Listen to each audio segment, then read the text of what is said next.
भदरी रियासत में पिछले कुछ समय से सब कुछ ठीक नहीं चल रहा। राजा भैया की पत्नी भानवी सिंह ने जब से अपने पति के खिलाफ कानूनी लड़ाई शुरू की है, तब से घर की जंग थाने, अस्पताल, कचहरी और सोशल मीडिया के जरिए सामने आती रही है। अब छोलिया हो या लोबिया, सफेद चने या काले चने, सब कुछ मजेदार बने। अब एक बार फिर राजा भैया और भानवी सिंह के बीच चल रही कानूनी लड़ाई ने सोशल मीडिया पर खामोश तूफान को हवा दे दी है। राजा भैया की बेटी राघवी कुमारी ने अपनी मां के समर्थन में सोशल मीडिया प्लेटफॉर्म एक्स पर 2 पोस्ट लिखी हैं। राघवी ने अपनी मां भानवी के समर्थन में लिखा, आशुतोष ने मेरी मां के फर्जी साइन किए। मैं ये तस्वीरें और एक स्क्रीनशॉट भी सबूत के तौर पर साझा कर रही हूँ, जिसमें ये व्यक्ति खुद स्वीकार कर रहा है कि मेरी मां के फर्जी हस्ताक्षर इस्तेमाल किए गए हैं। ये व्यक्ति 2 साल पहले हमारे घर आया था और मेरी मां की मदद के लिए बस्ती से आए स्टाफ को धमका रहा था। ये सिर्फ उस दिन की कहानी नहीं है, ये सिलसिला पिछले कई सालों से चल रहा है। मेरी मां ने 30 साल तक सब कुछ सहन किया, घरेलू हिंसा, अपमान, धोखा, विश्वासघात, यहाँ तक कि स्वास्थ्य पर हुए स्थायी नुकसान, लेकिन उन्होंने कभी इसे सार्वजनिक नहीं किया। गवाहों को धमकाया जा रहा है। यूपी पुलिस खुद स्वीकार कर रही है कि एफआईआर बेबुनियाद है, लेकिन हाई प्रोफाइल मामला होने के चलते कोई कार्रवाई नहीं कर रही। तब हमारे पास सोशल मीडिया पर अपनी बात रखने के अलावा कोई रास्ता नहीं बचा। मैं रोज अपनी मां को इस मानसिक और शारीरिक यात्रा में टूटते हुए देखती हूँ और मेरा दिल दुखी हो जाता है। क्या इस सरकार से इतनी भी उम्मीद नहीं कि वह अवैध एफआईआर, सत्ता के दुरुपयोग और महिला पर हो रहे अत्याचारों को रोके? कब हमें निष्पक्ष सुनवाई और न्याय मिलेगा? ये लड़ाई पैसा, संपत्ति और अहंकार की नहीं, सिर्फ जीने के अधिकार, आत्मसम्मान और न्याय की लड़ाई है। मैं हाथ जोड़कर सरकार, प्रशासन और समाज से अपील करती हूँ, कृपया अब तो हस्तक्षेप कीजिए, एक बेटी की पुकार को सुना जाए। राजा भैया की बड़ी बेटी राघवी कुमारी ने बीजेपी से, प्रधानमंत्री मोदी से, यूपी के मुख्यमंत्री योगी आदित्यनाथ और राष्ट्रीय महिला आयोग से मदद मांगी है। राघवी कुमारी ने जिस शख्स आशुतोष सिंह पर अपनी मां भानवी को धमकाने का आरोप लगाया, उसके बारे में भी जान लीजिए। राघवी ने एक्स पोस्ट में जिस शख्स का जिक्र किया, उसने अपने एक्स अकाउंट पर राजा भैया के साथ डीपी लगा रखी है। साथ ही वो अपना नाम कुंवर आशुतोष सिंह लिखता है। वो धिंगवास का रहने वाला है, जो प्रतापगढ़ का ही एक गांव है। राघवी कुमारी ने एक और पोस्ट लिखते हुए उन लोगों पर निशाना साधा जो कमेंट्स में राजा भैया का समर्थन कर रहे हैं। राघवी ने लिखा, मेरी मां पहली बार सार्वजनिक रूप से ट्विटर पर इसलिए बोल रही है क्योंकि उनके गवाहों को धमकाया जा रहा है, उन्हें मानसिक और शारीरिक यातना दी जा रही है। अगर वो आपके जैसे लोगों की सलाह मान लेंगी तो उनकी जान पर बनाएगी। जब आप मेरी मां की सुरक्षा की जिम्मेदारी नहीं ले सकते तो कृपया ऐसे समय में अपनी टिप्पणियां करने से परहेज करें। ये लड़ाई उनकी मजबूरी है, ना कि कोई स्वार्थ। This goes for everyone. Your irrational and inhuman support is not a game. My mother's life is not a playground for your opinions.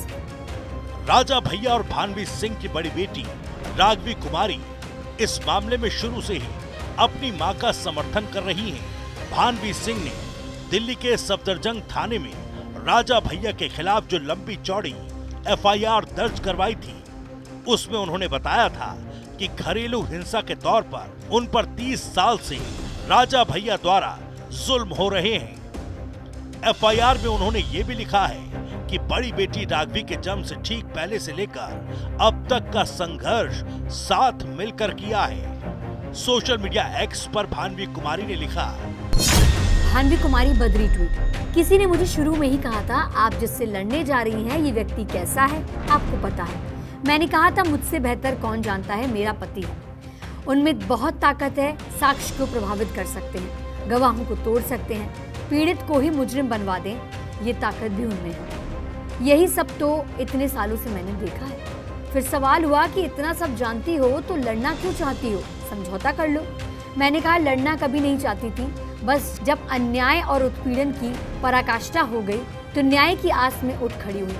मैं समझौता किससे करूं? उनके अवैध रिश्तों से? समझौता किससे करूं? उनके भय और आतंक से? या समझौता करूं अपने जमीन से? मुझे पीटा गया, मेरी हड्डियां टूटी, मेरे फेफड़ों में जख्म हुए। मैं सब बर्दाश्त कर लेती अगर एक उम्मीद होती कि शायद ये सुधर जाएंगे, लेकिन उत्पीड़न बढ़ता गया और जान पर बन आई। बच्चों को लेकर क्या क्या सहना पड़ा, बोलना मजबूरी हो गई। अवैध रिश्ता मेरे सब्र पर हर तरह से भारी पड़ रहा था। मुझे किसी ने कहा बच्चे भी टूट जाएंगे तो क्या करेगी? मैंने कहा कुछ नहीं करूंगी, बच्चों के लिए ही सब कुछ कर रही थी। अगर मुझे कमजोर करने से बच्चे मजबूत होंगे तो मैं बहुत खुश होंगी, लेकिन न्याय की जिस राह को मैंने चुना है उससे नहीं डिगूंगी। मुझे अंदर से बुरी तरह मार दिया है। अगर मैं जिंदा नहीं भी रहूंगी तो क्या हुआ? दुनिया कहेगी कुछ भी। एक ऐसे व्यक्ति से सच्चाई के लिए लड़ी जिससे हर कोई डरता था। उत्पीड़न को मजबूर लड़कियों का अन्याय से लड़ने का हौसला बढ़ेगा। जो डर लोगों ने मुझे दिखाया था आज वही हो रहा है। गवाह धमकाए जा रहे हैं, गलत गवाही दिलवाई जा रही है। धन बल और बाहुबल के आतंक से उन सभी को डराया धमकाया जा रहा है जो सच जानते हैं, बोल सकते हैं। लोग मुकर रहे हैं, जो नहीं मुकरे हैं हो सकता है आने वाले दिनों में मुकर जाएं।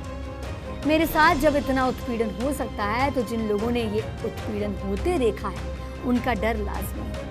कोर्ट या पुलिस का प्रोटेक्शन जब तक नहीं होगा, ऐसे व्यक्ति के खिलाफ कौन सच बोल पाएगा? कोई ना बोल पाए, हर कोई डर जाए, लेकिन सच मेरे साथ हुआ उत्पीड़न आज भी बोल रहा है। मेरी टूटी हुई हड्डियां जो गलत जुड़ गईं वो सच बोल रही हैं। एम्स की रिपोर्ट और अन्य मेडिकल रिपोर्ट सच्चाई चीख चीख कर बयान कर रही हैं। इसलिए मैं 439वें ए मामले में 215 की मेडिकल रिपोर्ट और एम्स की 2024 की रिपोर्ट साझा कर रही हूँ। इन्हें किसी गवाही की जरूरत नहीं है। मेरे फेफड़ों को स्थायी क्षति को प्रमाणित करती हुई रिपोर्ट देखकर शायद उनका भी ज़मीर जाग जाए जो धन और करियर के दबाव में अन्याय का साथ देने को मजबूर है। ये सब इसलिए लिख रही हूँ मैं क्योंकि कल जब दिल्ली पुलिस जांच के लिए लखनऊ गई तो मेरे गवाहों को काफिले में आए प्रभावशाली लोगों ने इस कदर धमकाया कि वे डर के चलते पीछे हट गए। सवाल लाजमी है, अगर गवाह ही डर जाएं तो मुझे न्याय कैसे मिलेगा? लेकिन मैंने कई केस को देखा, समझा,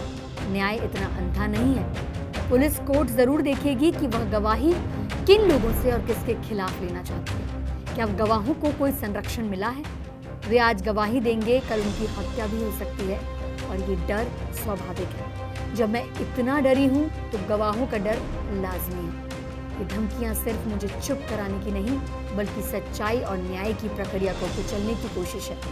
सवाल बस एक है कि क्या एक महिला की पीड़ा सत्ता और शक्ति के आगे यूं ही दबा दी जाएगी? सत्य और न्याय की राह कठिन होती है, लेकिन जीत उन्हीं की होती है जो डटे रहते हैं। मैं अपनों के आचरण से अंदर से टूट जाऊं, लेकिन मेरी न्याय की उम्मीद नहीं टूटी है।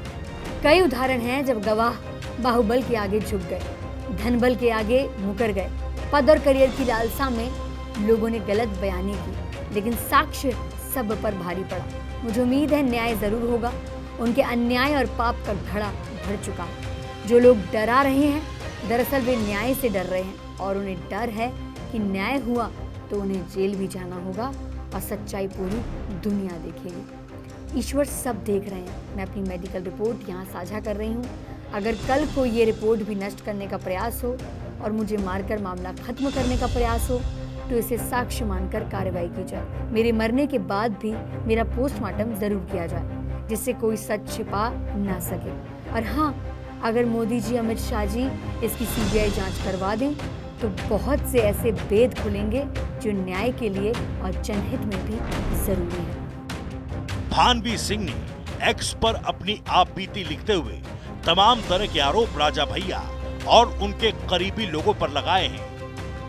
भानवी सिंह का आरोप है कि जब दिल्ली पुलिस उनकी एफआईआर पर जांच करने पहुंचती है तो लखनऊ में राजा भैया के लोग गवाहों को लगातार धमका रहे हैं। बहरहाल भानवी सिंह का दावा है कि इस लड़ाई में जब कोई उनका साथ नहीं दे रहा है तो उन्हें मजबूरी में सोशल मीडिया के जरिए अपनी बात कहते हुए इंसाफ मांगना पड़ रहा है। दादी के हाथों का जादू और खुशबू से महकता घर, माँ की मुस्कुराहट और खाने की सुगंध, MDH गरम मसाला, क्योंकि हर रिश्ता है स्वाद से जुड़ा।